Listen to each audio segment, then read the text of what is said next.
Hello, students. Today we are going to discuss torque. We are here to discuss torque. First of all, I'll give you the definition for torque, and then we are going to see different examples. Then we are going to move on to talk about also condition for equilibrium.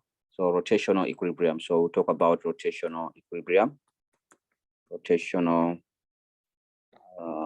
equilibrium or balancing equilibrium. All right, just briefly. All right, so torque is defined simply in physics as the lever arm times perpendicular force. So lever arm times perpendicular force.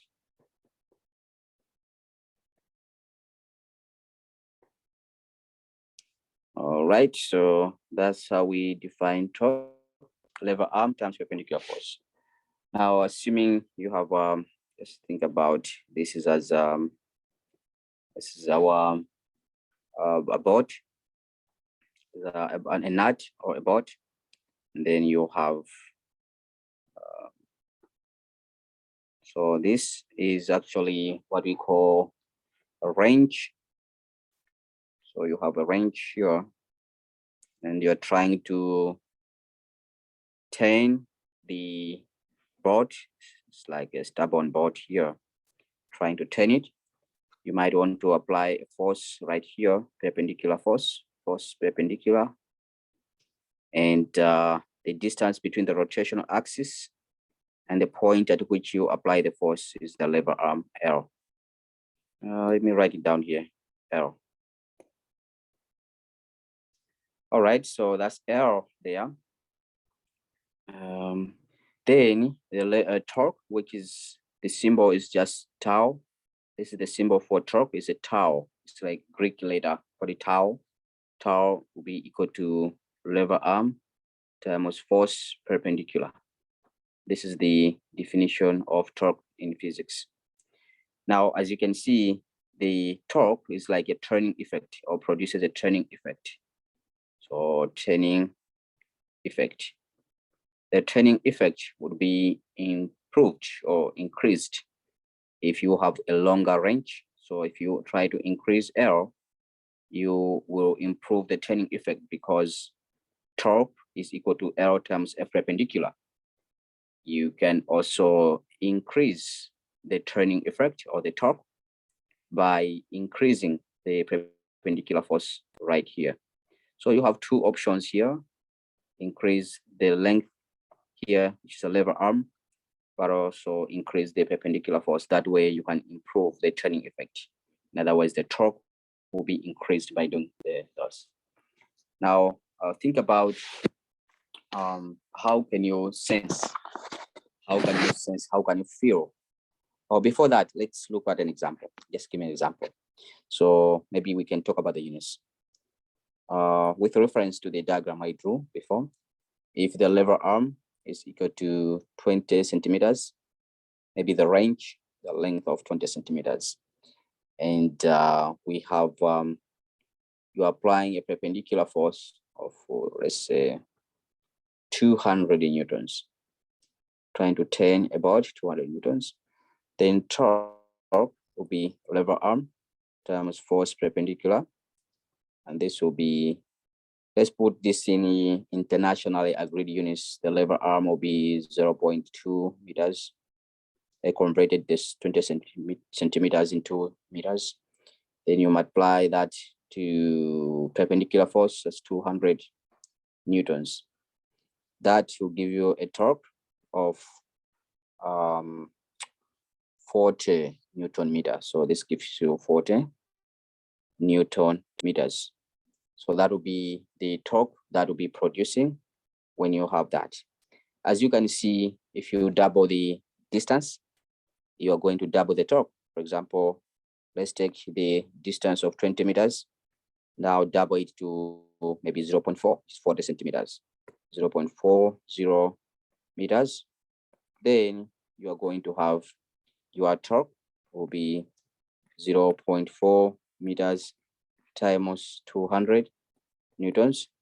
that will give you 80. So that will be give you 4 times 2, 80.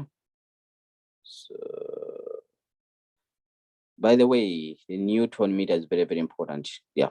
So that will give you 80 Newton meters here. So you are actually doubling the turning effect by doubling the lever arm. All right. So what about if I want to turn the board, but then the situation is different in that the force that I'm applying is not actually perpendicular. What if the force is not perpendicular? So this is my wrench. And fortunately, the force that I'm applying is acting at an angle. I still have my lever arm here, L to that, but the force is not perpendicular. So where is the perpendicular force? In this case, we assume that we actually not assume, but we can break down the force into a component that is perpendicular to the lever arm. So let me use a different color here. That's the force pointing down. That will be force perpendicular. Okay, has to be same size. Force perpendicular, and then we have this force. That will be force parallel to the lever arm. It is parallel to the lever arm, and this is perpendicular. So I'm going to call this force perpendicular here. So that means I can forget about this. I have replaced it by force parallel to the lever arm and force perpendicular to the lever arm. Here I see that the force that is parallel does not contribute to the torque. This one doesn't contribute to torque, so I can forget about that. The only force that contributes to the turning effect is force perpendicular. So torque will be lever arm times force perpendicular. As you can see here, if you just multiply force times this force here, you make a mistake, because not all of that force is responsible for turning the board. Part of the force, which is force parallel here, does something actually that's not related to turning the board. So this doesn't contribute. What contributes is the perpendicular component, and we need to do a good job to use some geometry, or use algebra or trigonometry to break down this force into two components and sort out what is the perpendicular component using some techniques. In most of our discussions, we'll just give you directly the perpendicular force for this course. So perpendicular force is given directly so that you don't have to worry about resolving the force into parallel and horizontal component. I should say horizontal and vertical component. You don't have to worry about that. So most of the time, you'll be given the force here, force parallel. If there is a need for you to break down the force, all the necessary steps or all the necessary guidance will be provided. All right, so let's look at the concept of balanced torques. Balanced.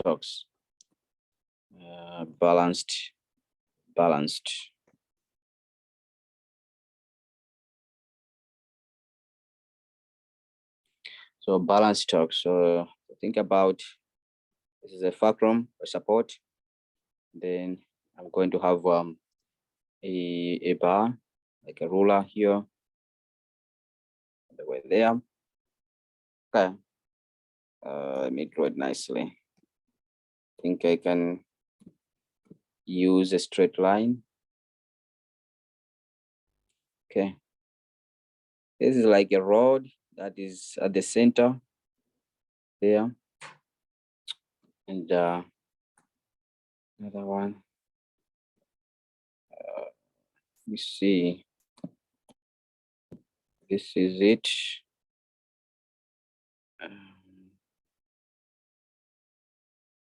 Okay. Yep. So I'm trying to draw that. Trying to draw the rod that is balanced.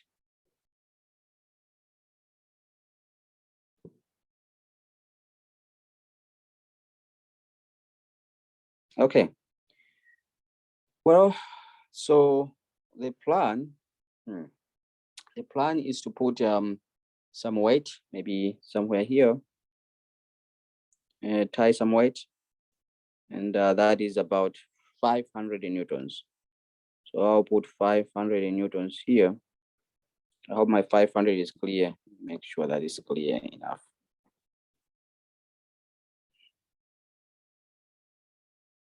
$500 newtons over there.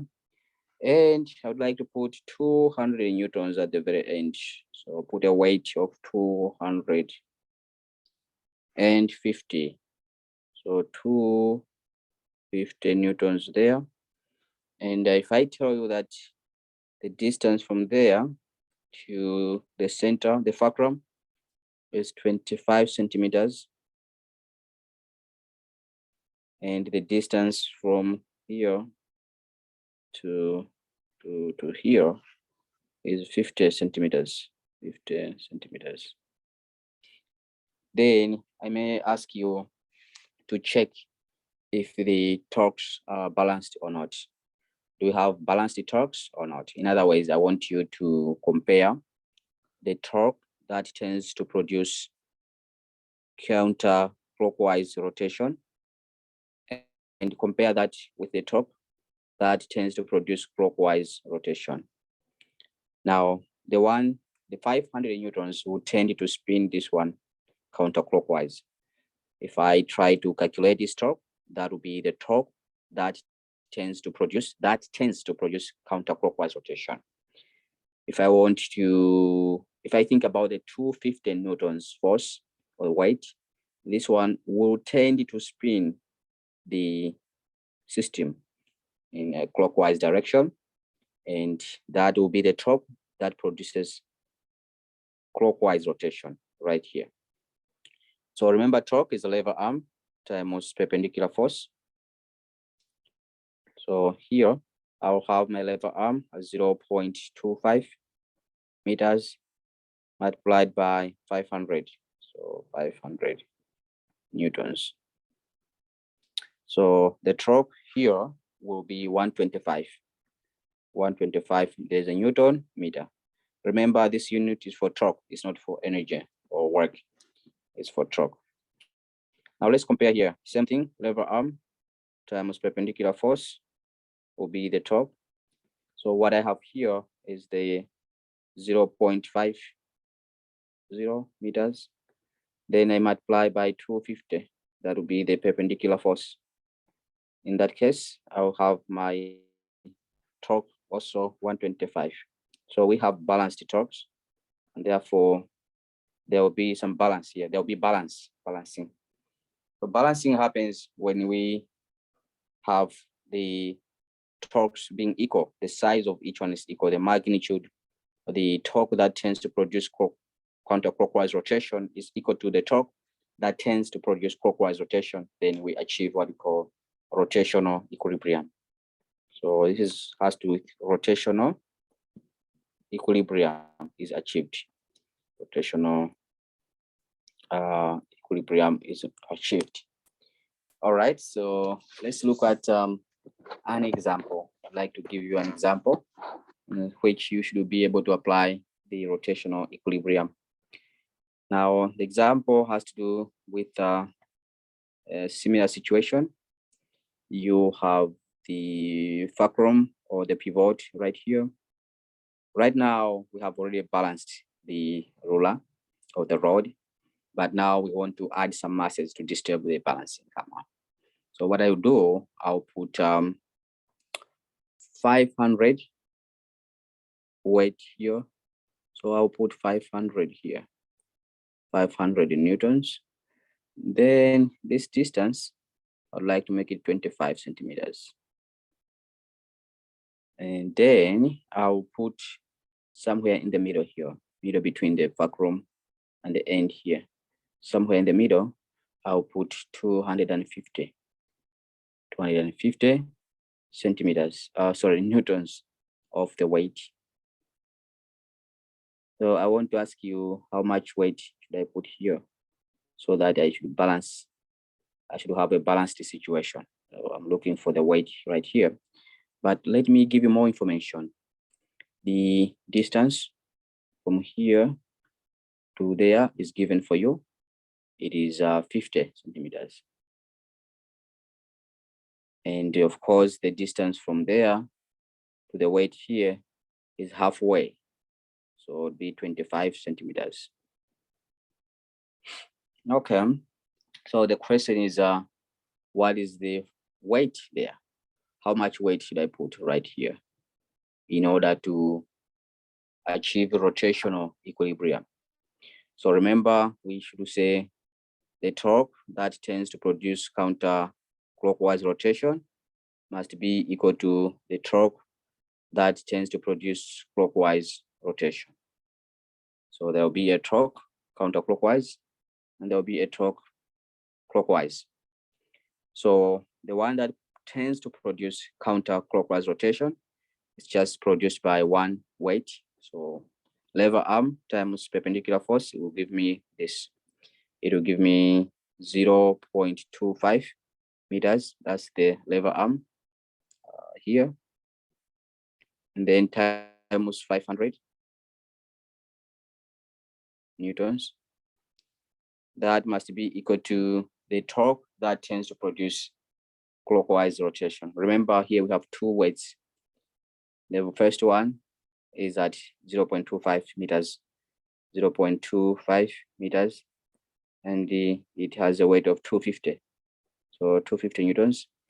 But also there is a known weight, which is at 50 centimeters, which is 0.5 meters. Then times what? Times question mark. We don't know that weight. So we have to solve this equation. We have to solve this equation for the missing weight, question mark. All right, so the torque to the that tends to produce counterclockwise rotation is 125 Newton meter. This portion here will give me 62.5 Newton meter. And this portion here will just remain like that because I don't know. I don't know the question mark, so I'll just put it here. All right. If I transfer this to the right-hand side, it becomes minus. So it'll be 125 Newton meters minus 62.5 Newton meters equal to 0.5 meters times question mark. The result here will be 62.5 Newton meters. If you subtract this minus that, get this equal to 0.5 meters times question mark. So the question mark will be finally will be 62.5 Newton meters divided by 0.5 meters.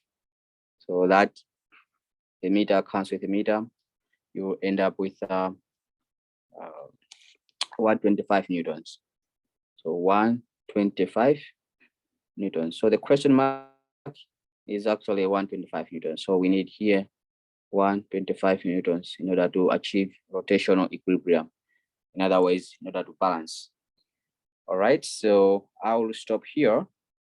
In this lesson, we have learned the concept of full torque, which some people call training effect. We have learned also the condition for rotational equilibrium.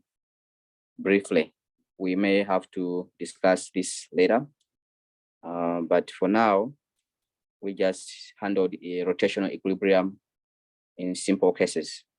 There might be some a little bit complicated cases later on. All right, so I'll stop here. If you have any questions, please let me know.